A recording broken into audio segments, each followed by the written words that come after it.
ಈ ವಿಡಿಯೋ ಮಾಡ್ತಾ ಇರೋ ಉದ್ದೇಶ ಇಷ್ಟೇ. ಮಕ್ಳುಗಳು ಆಟ ಆಡೋದಕ್ಕೆ ಕೆಳಗಡೆ ಹೋಗ್ತೀವಿ ಅಂತ ಹೇಳ್ಬಿಟ್ಟು ಹೋಗ್ಬಿಡ್ತಾರೆ, ಸೈಕಲ್ ಆಡೋದಕ್ಕೋ ಏನಕ್ಕೋ ಒಂದಕ್ಕೆ ಆಟ ಆಡೋದಕ್ಕೆ ಅಂತ ಆಚೆ ಹೋದಾಗ ದಯವಿಟ್ಟು ಮಕ್ಳ ಕಡೆ ಗಮನ ಇರಲಿ. ಯಾಕೆ ಅಂತಂದರೆ ಮೊನ್ನೆ ಒಂದು ನಾಗರಾವಿನ ಮರಿ ಗಾಡಿ ಒಳಗಡೆ ಹೋಗಿತ್ತು. ಡಿಕ್ಕಿ ಓಪನ್ ಮಾಡಿ ಸ್ಕೂಲಿಂದ ಕರ್ಕೊಂಬರೋಕ್ಕೆ ಅಂತ ನಾನು ಹೊರಟಿದ್ದೆ. ಆ ಟೈಮಲ್ಲಿ ಮಿಸ್ ಆಗಿ ಡಿಕ್ಕಿ ಓಪನ್ ಮಾಡಿದಾಗ ಹಾವಿತ್ತು. ದಯವಿಟ್ಟು ಹುಷಾರಾಗಿರಿ ಎಲ್ಲರೂ.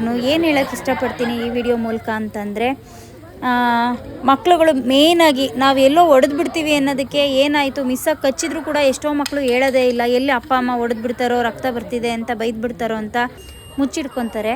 ಅದಕ್ಕೋಸ್ಕರ ಮಕ್ಕಳು ಏನಾದ್ರು ಆಟ ಆಡೋಕ್ಕೆ ಬಿಡ್ತೀನಿ ಅಂತಂದರೆ ನೀವು ಅಲ್ಲೇ ನಿಂತ್ಕೊಂಡು ಸ್ವಲ್ಪ ಹೊತ್ತು ಆಟ ಆಡಿಸಿ ಒಳಗಡೆ ಕರ್ಕೊಂಡೋಗಿ ಎಲ್ಲರೂ ಸೇಫಾಗಿರಿ ಅಂತ ಹೇಳೋಕ್ಕೆ ಇಷ್ಟಪಡ್ತೀನಿ. Thank you so much. Bye.